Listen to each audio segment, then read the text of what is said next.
শেষ পর্যন্ত যেটা ভেবেছিলাম, যেটা সবাই ভেবেছিল, যেটা নিয়ে সবার মধ্যে একটা দ্বিধা ছিল, সেটাই ঘটেছে। এভাবে যে জামায়াতের নেতৃত্বে যে 11 দলীয় জোট হয়েছিল, সেই জোটটা ভেঙে গেছে। সেখান থেকে বেরিয়ে গেছে আমার বিবেচনায় সবচেয়ে বড় একটা অংশ, সেটা হলো ইসলামী আন্দোলন বাংলাদেশ। মানে চরমোনাইয়ের পীর সাহেবের নেতৃত্বে যে দলটা ছিল ইসলামী আন্দোলন বাংলাদেশ, যাদের নির্বাচনী প্রতীক হচ্ছে হাত পাখা, তারা আর সেই দলে নেই। অথচ ইন্টারেস্টিং হলো, এই দলের মূল উদ্যোক্তা কিন্তু ছিল ইসলামী আন্দোলন বাংলাদেশ। তারা বলেছিল, তাদের মূল যে থিওরিটা ছিল সেটা হলো ইসলামের নামে যে দলগুলো আছে, মানে ইসলাম নামধারী যে দলগুলো আছে সারা দেশে, তাদের যে ভোটগুলো, মানে বাংলাদেশের অনেক জায়গায় কিন্তু আছে যে কিছু লোক আছে, ভোটার আছে, যারা নাকি মুসল্লি ধরনের, ইমানদার ধরনের, পরহেজগার ধরনের লোকজনকে ভোট দিতে চায়। এই যে ইসলামী দলগুলো আছে, এগুলো কিন্তু অনেকগুলো দল, ইসলামী দল, যেমন ধরুন খেলাফত আন্দোলন, বাংলাদেশ খেলাফত আন্দোলন, খেলাফত মজলিস, এরকম অনেক দল, নিজামে ইসলাম পার্টি, ইসলামী আন্দোলন বাংলাদেশ, জামাতে ইসলাম, এরা সবাই কিন্তু ইসলামের কথা বলে। কিন্তু তাহলে কোনটা আসল ইসলাম, এটা নিয়ে কিন্তু বিতর্ক থাকতে পারে। আপনি জীবনেও মিলাতে পারবেন না যে কোনটা আসল ইসলাম। সবারই নিজ নিজ কিছু যুক্তি আছে। এক পক্ষ আরেক পক্ষকে বলে যে ওইটা করলে পরে তুমি কাফের হয়ে যাবে, তোমার ঈমান নষ্ট হয়ে যাবে, এগুলো বলাবলি করে। কিন্তু এত তাত্ত্বিক আলোচনা না যেয়েও এটুকু আপনি বলতেই পারেন যে দেশে একটা বড় অংশের ভোটার আছেন যারা এত তাত্ত্বিক আলোচনা বুঝতে চায় না। তারা কেবল বুঝতে চায় যে কোন দলগুলোর নামে ইসলাম শব্দটা আছে, এবং তারা মনে করে তারা ইসলামকে আরও সুদৃঢ়ভাবে প্রতিষ্ঠার জন্য অথবা রাষ্ট্রীয়ভাবে ইসলামী শাসন কায়েমের জন্য তারা হয়তো বা কাজ করছে। এই একটা ধারণা থেকে তারা ইসলামী দলগুলোকে ভোট দেয়। এখন যদি এই 7-8টা ইসলামী দল আলাদা আলাদা প্রতীক নিয়ে আলাদা আলাদাভাবে নির্বাচন করে, তখন যে লোকেরা ইসলামী দলকে ভোট দিতে চায় তাদের ভোটগুলো কিন্তু ভাগ হয়ে যায়। এই জিনিসটাকে মাথায় রেখে, এই চিন্তাটাকে মাথায় রেখেই তারা ওয়ান বক্স পলিসি করেছিল। যে তারা বলেছিল যে ইসলামকে ভালোবেসে যারা ভোট দেয়, প্রকৃত পরহেজগার লোকদেরকে যারা ভোট দিতে চায়, সৎ লোককে যারা ভোট দিতে চায়, সেই ভোটগুলো যেন ভাগ না হয়, সেই ভোটগুলো যেন একটা বাক্সে পড়ে। এই ছিল তাদের থিওরি। এবং এই থিওরি যখন যে তারা অগ্রসর হলো, তখন অনেকেই ভেবেছিলেন যে এটা হয়তো একটা বড় এবং শক্তিশালী জোট হবে, অন্ততপক্ষে ভোটের বিচারে। সেভাবেই চলছিল। কিন্তু এর মধ্যে নতুন আরও 3টা দল যোগ দিল। প্রথমে ছিল 5টা দল। প্রথম 5টা দলের মধ্যে কিন্তু জামাতে ইসলাম ছিল না। জামাতে ইসলাম পরে এসে যোগ দিয়েছে। জামাত ছিল 6 নম্বর দল, তারপরে আরও 2টো 8টা, তারপরে আসলো 3টা। এখন এইখানে কিন্তু কতগুলি বিরোধ তৈরি হওয়া শুরু হলো। যখন 3টা আসলো, নতুন 3টা আসলো, এরা কে কে আসলো? এনসিপি, আর একটা এবি পার্টি, আর একটা এলডিপি। এলডিপি হলো অলি আহমেদ সাহেবের দল, যারা নাকি সারা জীবন এই জামাত ইসলামকে গালাগালি করেছে, তারা এলেন। এখন এই বিষয়টা নিয়ে কিন্তু ইসলামী আন্দোলন হ্যাপি ছিল না। আনহ্যাপি হলেও সিট ভাগাভাগি নিয়ে আমরা দৃশ্য তো দেখেছি যে ইসলামী আন্দোলন চেয়েছে 50টা, তাদেরকে অফার করা হয়েছে 45টা অথবা 40টা। এটা নিয়ে ঘাপটা, এটা নিয়ে টানাটা। কিন্তু আমি যতটুকু জানি, আমি বিভিন্নভাবে বিভিন্ন সোর্স থেকে এবং সব দলিতে কিছু লোকজন পরিচিত আছে, ভেতরে যে কথাটা আমি শুনেছি সেটা একটু শেয়ার করতে চাই। সেটা হলো, ইসলামী আন্দোলন কোনো অবস্থাতেই জামাতে ইসলামকে 150 আসন দিতে চায়নি। ইসলামী আন্দোলনের প্রথম বক্তব্যটা ছিল জামাতে ইসলামের মনোনয়নের সংখ্যা, মানে যতগুলি আসনে তারা মনোনয়ন দেবে, সেই সংখ্যাটা যেন 150-র চেয়ে কম হয়। মানে যা নমিনেশন দিল, যদি সবগুলিও পাস করে যায়, তাও যেন জামাতের এমপির সংখ্যা 150 না হয়। এই ছিল ইসলামী আন্দোলনের মূল বক্তব্য। এটা ভুলও হতে পারে, কিন্তু আমি এটা একদম কনফার্ম হয়ে বলছি না, কিন্তু এরকম কথা আমি শুনেছি।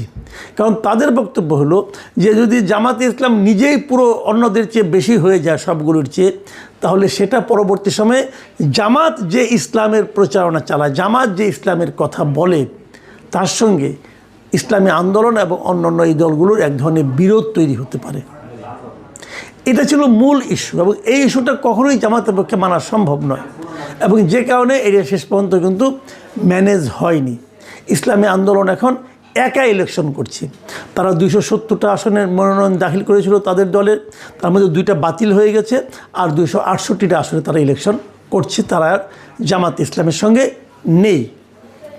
এখন কেন নেই এই কথার জবাবে আমি ভেতরে যেটা বললাম সেটা তো আমার একটা স্পেকুলেশন বলতে পারে না, এবং দুইজনের সঙ্গে আলাপ করে আমি যেটা বুঝেছি সেটা আমি বললাম। কিন্তু তারা তো এটা মুখে স্বীকার করে না। তার মুখে বলছে 5টা কারণের কথা। সেই কারণগুলি কী কী? মূলত সেই কারণগুলি নীতিগতভাবে, নৈতিকভাবে। যেমন তারা বলার চেষ্টা করেছে যে জামাতে মানে ইসলামী আন্দোলন তারা চাচ্ছে যে একটা ইসলামী শরিয়া শাসন কায়েম হবে যদি তারা ক্ষমতায় যায়। কিন্তু জামাত বলছে তারা শরিয়া আইনে দেশ পরিচালনা করতে চায় না, তারা প্রচলিত আইনে করতে চায়।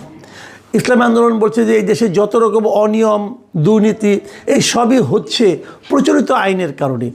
এর বিপরীতে শরিয়া আইন কায়েম করলেই একমাত্র এই সমস্যা থেকে সমাধান মিলবে। কিন্তু এই জায়গাটা তো একটা মৌলিক নীতিগত পার্থক্য। এই পার্থক্যের জন্য তারা জামাতকে দোষী করতেছে। তারা রাজি না এর সঙ্গে। এবং আরও নীতিগত প্রশ্ন তারা এনেছে যে জামাতের আমির তারেক রহমানের সঙ্গে দেখা করেছেন, দেখা করে তারপরে হয়তো তারা যৌথভাবে, ঐক্যবদ্ধভাবে অথবা একটা সমঝোতা সরকার করতে যাচ্ছেন। এটাও ইসলামী আন্দোলন কিন্তু পছন্দ করছে না। এই ধরনের অনেক কিছু হতে পারে। কিন্তু এদিকে আবার আরেকটা কথা আমি বলে নেই, এই যে ভেঙে যাওয়াতে লাভ হলো কার? একটা কথা ভাবুন, ইসলামী আন্দোলন কিন্তু এরই মধ্যে একটা মোটামুটি বড় দলে পরিণত হয়েছে। আমি এই কথাটা আগেও বলেছি বহুবার, আবারও বলি। এই বাংলাদেশে এখনও কিন্তু অনেক জায়গায় ভোট হয় মার্কা দেখে। অনেক সময় প্রার্থীটাকে এটা ইম্পর্টেন্ট না, মার্কাটা কি, মানুষ কোন মার্কাগুলিকে চেনে। বাস্তবতা হলো এদেশের মানুষ এখন পর্যন্ত গত কয়েক বছরের ইতিহাস থেকে আমি বলতে পারি মার্কা চিনি কয়েকটা। একটা হলো নৌকা, একটা ধানের শীষ, একটা লাঙ্গল, আর একটা হাত পাখা। আপনারা যদি বলবেন তাহলে আমি দাঁড়িপাল্লা বললাম না কেন? দাঁড়িপাল্লা বললাম না এই কারণে, একটা কথা মাথায় রাখেন, 2008-এর ডিসেম্বরে যে নির্বাচনটা হয়েছিল সেই নির্বাচনের পর আর কোনো নির্বাচনে কিন্তু দাঁড়িপাল্লা প্রতীকটা ছিল না। 2014-তে জামাত ইসলাম তো নির্বাচনে অংশই নেয় নাই, দাঁড়িপাল্লা কেউ দেখেনি। তারা কোনো উপনির্বাচনও করেনি, দাঁড়িপাল্লা কেউ দেখেনি। 2018 নির্বাচনে ততদিনে দাঁড়িপাল্লা প্রতীকটা নিষিদ্ধ হয়ে গিয়েছিল।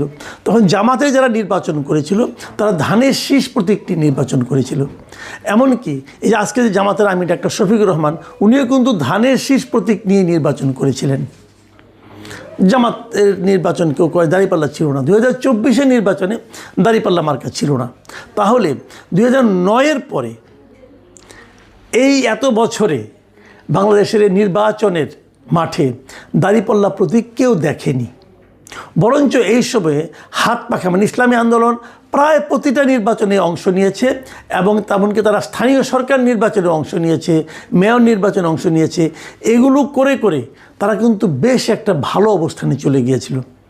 আপনি তো বলবেন যে হ্যাঁ জামাত সে সময় সক্রিয় ছিল না বলে জামাতের ভোটগুলো ইসলামী আন্দোলনে গিয়েছিল।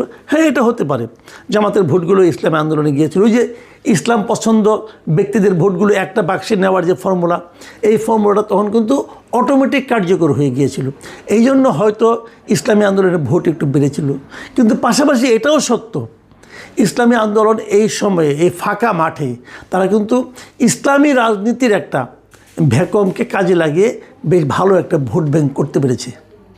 কাজে ইসলামী আন্দোলন কিন্তু একটা আমার বিবেচনায় একটা বড় দল, একটা বেশ বড় দল। এখন সেই ইসলামী আন্দোলন যখন সরে যায় তখন কিন্তু জামাতের যে জোট, সেই জোট কিন্তু ক্ষতিগ্রস্ত হবে, বেশ ভালোভাবে ক্ষতিগ্রস্ত হবে।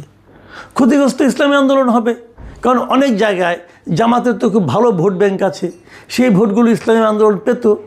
আর বাকি যে দলগুলো আছে এই দলগুলোকে আমি খুব একটা গুরুত্বপূর্ণ মনে করি না। কি এনসিপি, কি এবি পার্টি, এদের কোনো ভোট ব্যাংক নাই রে ভাই। কি মামুনুল হকের দল, এদের কোনো ভোট ব্যাংক নাই, খুবই অল্প। কাজে এখানে মূল ভোট ব্যাংক আছে জামাত ইসলামী এবং ইসলামী আন্দোলন। এই দুটো এক থাকতে পারলে এরা কিন্তু একটা শক্তিশালী প্রতিদ্বন্দ্বিতা গড়ে তুলতে পারত। কার সঙ্গে তুলতে পারত? বিএনপির সঙ্গে তুলতে পারত। আর যখন তারা ভেঙে গেল, লাভ কার হলো? লাভ হলো বিএনপির। সিম্পল, লাভ হলো বিএনপির। আচ্ছা, একটা কথা বলেন তো, এই যে বিএনপির এত বড় একটা লাভ হলো, এর পেছনে কি বিএনপির কোনো ধরনের ইনভেস্টমেন্ট ছিল না? এর পেছনে কি বিএনপি কোনো ধরনের চেষ্টা চরিত্র করেনি? ভাই, বিএনপি তো একটা রাজনৈতিক দল, এটা তো কোনো চ্যারিটি অর্গানাইজেশন না, এটা তো কোনো দাতব্য প্রতিষ্ঠান না। বিএনপি একটা রাজনৈতিক দল, এবং এই রাজনৈতিক দল কি কোনো রাজনীতি এখানে করেনি? করেছে কিনা আপনারা খুব শিগগিরই বুঝতে পারবেন। অনেকে তো এমনও বলা বলি করছেন যে ইসলামী আন্দোলনে বেশ কিছু প্রার্থী এখন দেখবেন বের হয়ে আসবে, সেই জায়গাগুলোতে বিএনপির প্রার্থীর দুর্বলতার কারণে অথবা নিষ্ক্রিয়তার কারণে।